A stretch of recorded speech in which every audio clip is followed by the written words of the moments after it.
We're to failure kind of trip up number 3, which is experience the setback.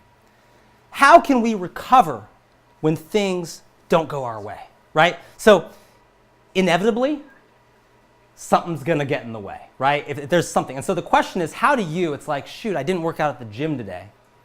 How does that one day not become 2 days? And that 2 days not become 3 days? And pretty soon it's been a week. And then maybe you get back into the gym one time, but then you're like, now it's so hard and it's so much work because I wasn't in for a week. And then you're like, okay, I'll skip another day. And then how is it this cycle, right? Or is it that we have to be perfect at resolutions? So think about it. I like this example. I call the workout. You walk into a gym and you sit down at the bench press. You want to build muscle as fast as possible. So the question is this: how many reps should you do? I specifically want to ask Mitch this question. Mitch is like very, you could tell he spent some time in the gym. I won't make you flex Mitch, but how many reps should you do? You think, like, how many, if you want to build muscle as fast as possible? Fast as possible, 10 to 12. 10 to 12. Okay, well, that's pretty high, no? It depends also. It depends also. Okay, Yeah. 10 to 12. Anyone else who thinks it's lower than 10 to 12? Who thinks it's higher than 10 to 12? How many? Cody? Cody also very ripped. I don't know about Mitch type levels, but pretty ripped. In a set, you could go higher than that, but I've also heard until you can't. Okay, until you can't. Okay, so here's how that, to explain this answer, I want to take you back to 2010 in a Portland gym. And I'm in this gym, I'm with a personal trainer. And been working out for, several sessions. He's kind of been adding weights, and he puts on this sort of like ambitious kind of weight on there. And so I get there on the bench press, and I get there, I was like, look at him, and he's like, gives me like, you got this kind of look. And so I'm like, I go there and I'm like, 1, 2, 3. Okay, I'm like, 4, 5. Boom. I look at him, I'm like expecting to get the nod of like, yeah, that's what I'm talking about. And he's like, keep going. I'm like, what? Keep going. Okay, it's like, maybe I can bust out another one. So I'm like, 6. I look at him. He's like, no, get to failure. I'm like, get to failure? Kind of, okay. 7. I'm like, okay. Bro, grab the weight. He's like, he's not doing it. He's like, get to failure. And I go one more. I push it out, and then my arms just collapse, and he grabs it. He didn't let it fall on me. And so that phrase stuck with me, get to failure. And what get to failure is this concept of, can you go to the point where you actually fail? Because the fastest growth occurs at that point. And here's a little schematic I like of it, of what your perceived limit is and what your, thank you, I have people helping me to, they just like magically appear with things here. Okay, there you go. Thank you, Nick. So how many reps can you do? This is a little schematic. So most people, is very common, is that they do the number of reps when they're working out. That is their goal and they'd like to do. Their perceived limit is higher than that, but is not as high as their actual limit.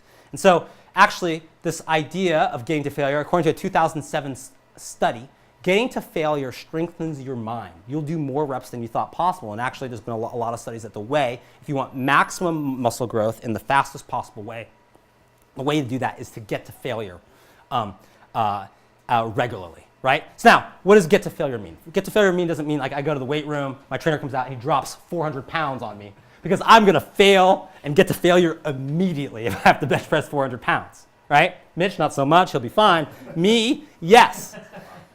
So it's how do you increment that, but how do you do it in a way that gets you to failure to get you stronger? So the little secret about all of this is that getting to failure creates enormous stimulus for growth. So actually, here's the funny thing. Here's the ironic thing. To realize our New Year's resolution, we actually have to experience failure in trying to do it and come back from it to ultimately have lasting success. So if you have never failed, then you actually have never quite achieved your resolution because you've never had to experience the failure, come back from it, and reset. So how can we use that to our advantage? So why are we so hard on ourselves if we relapse on our resolution? Instead, can we say, what is our plan of action when we didn't quite live up to it, when we didn't go to the gym that day, when we didn't meet our budget goals for the month, when we did sneak that smoke or two when we said we were going to quit cold turkey?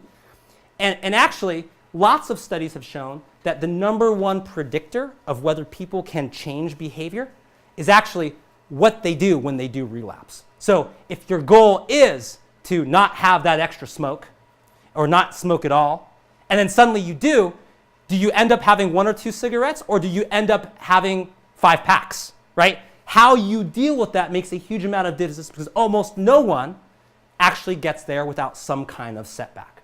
So what is your plan B for when you fall off the wagon? And the phrase fall off the wagon, it's kind of a funny phrase. Like I kind of looked up, where did this come from? And it actually comes back from water wagons in the 19th century that would wash down all the dirt on the road. You can imagine when you have dirt on the road, it gets very dusty. And they'd have these water wagons. And so if you were on the wagon, that meant you were like up there and you were like drinking water. You weren't drinking alcohol because you were like on the wagon, drinking from it. And so this phrase, fall off the wagon, refers to that. So the question is this. If we know that all of us are inevitably going to get tripped up, we're not going to follow through with everything we said, do we have a plan B? And what I mean by a plan B is not just like, okay, the willpower to, I will physically get myself back on the wagon because I am that strong. Because in my experience, most people's willpower, you kind of overestimate your willpower. It's strong in your moment of like peak will, but less strong when you're like hanging out with your buddies and having a good time and everything else. It's less so. So how can you rely on a system rather than your willpower? And so here's an example. So didn't go to the gym. Okay, so I have a plan in place for my 10-minute home workout, right? Gym probably would have been better if I went to my Soul Cycle class or did something else, a little bit more involved, but I'm going to do my 10-minute home workout if I didn't get in there. I have a plan for that.